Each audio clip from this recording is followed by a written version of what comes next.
You see some notable roster movement for a team that's been very, very busy this offseason, in the Auburn Tigers, ranked number 7 in the high school rankings. Jackson Arnold, Deuce Knight, quarterback position. Tom, I want to start with you because you've been really, really busy, especially when it comes to Auburn. But the Deuce Knight recruitment was a little crazy, right? It was Notre Dame, it was Auburn. We thought maybe Ole Miss at the end of the day. Break that down for us and what he means to Auburn in their future.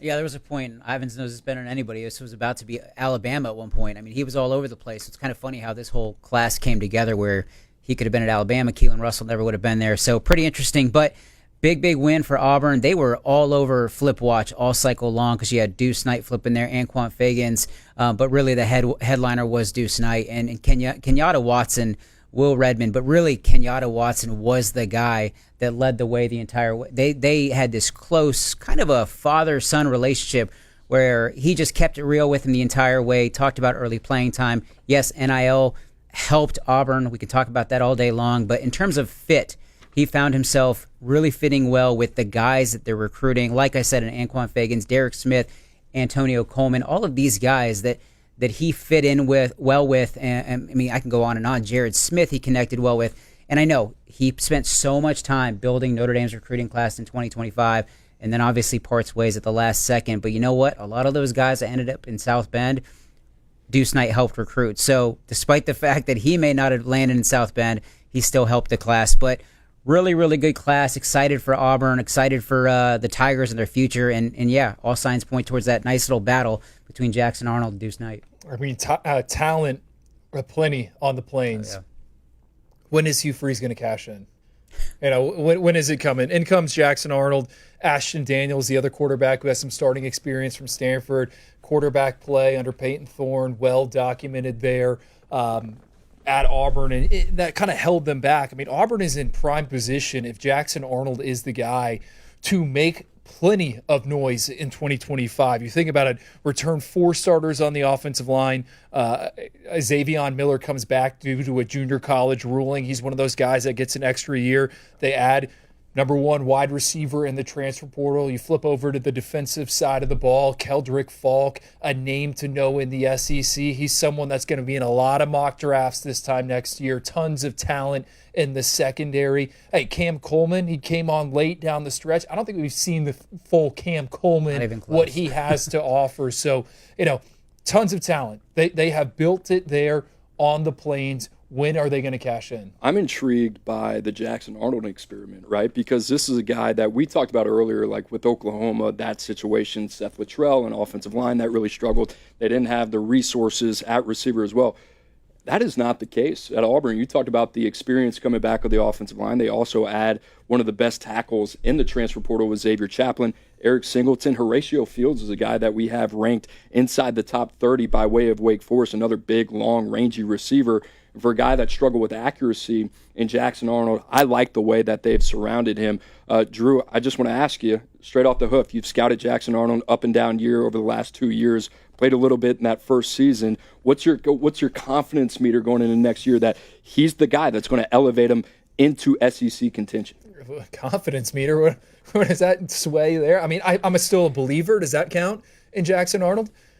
A former national Gatorade Player of the Year. It's a dude that won a ton of games playing really good competition in the state of Texas. I always go back in my head to him at the Under Armour All-America game. We got 3 practices. That's back when, you know, the Pro Bowl was still doing 3 practices. They didn't trim it down to 2 days. I thought all 3 days he was the best quarterback there. I'm still a believer, and I think Auburn is going to have plenty of weapons around him. Another transfer you didn't bring up, Darrell Robinson, the running back from UConn. You know, that's a guy that can bang between the tackles. Talking to a personnel guy whose team played Darrell Robinson this past season, they said, well, watch out, this dude's going to be in the SEC. Sure enough, now he's headed to Auburn to play in the SEC. So, you know, the wide receivers there, the protection's there. There are times I thought Jackson Arnold was seeing ghosts at Oklahoma. You know, he just needs some confidence, right? He needs some easy ones. You look at the schedule.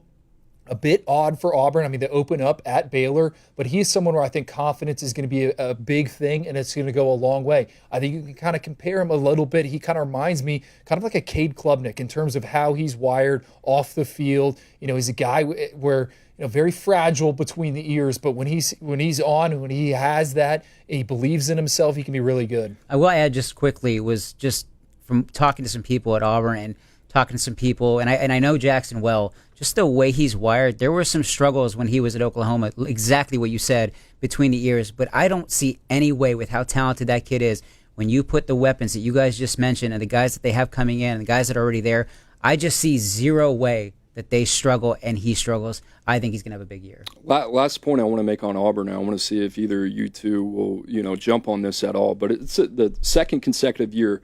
They've done a really good job in the state of Alabama. What does that mean to you? 12 players from that state. You think about the guys that really kind of played well last year for them as freshmen. What does that say for Hugh Freeze in his future, if he can get past this year, how that kind of changes your vision of the Auburn program? Again, post Nick Saban era, what does this look like? Well, hey, Hugh Freeze has said we're going to capitalize in the Yellowhammer State. We're going to go and get these guys. If Alabama doesn't want to prioritize in-state recruiting, if Alabama wants to go spend a bunch of time out in California, hey, well, we're going to cash in. I think Malik Autry having a chance to kind of pick his brain in San Antonio at the Navy All-American Bowl. Malik Autry had options to go a lot of different places. Number one, he grew up right around Auburn.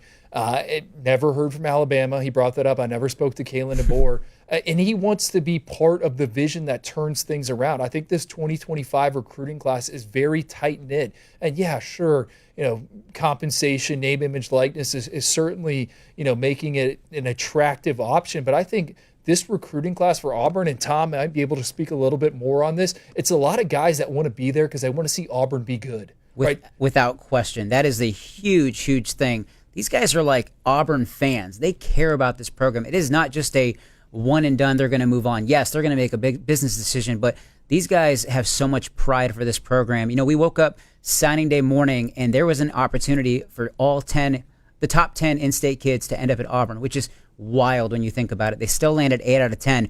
But Zion Grady, there was a lot of rumblings that morning and the night before that he was going to flip from Ohio State, and that Auburn made a push. In fact, somebody at Auburn told me we're getting that one done.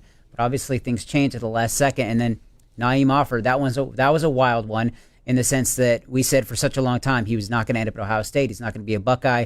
Is it going to be Auburn? And then obviously Oregon comes in at the last second. So pretty wild turn of events. But, man, if they would have just been able to pull that off, what a storyline that would have been. 10 out of 10 from the Yellowhammer State. Drew, pretty deep class here, and I want to be able to tee you up to get into your expertise. Is there a guy in this class maybe that we're not talking about that you say, at the buzzer, maybe that's not in that top 250 range, but name to know for Auburn fans? Darian Smith, interior defensive lineman.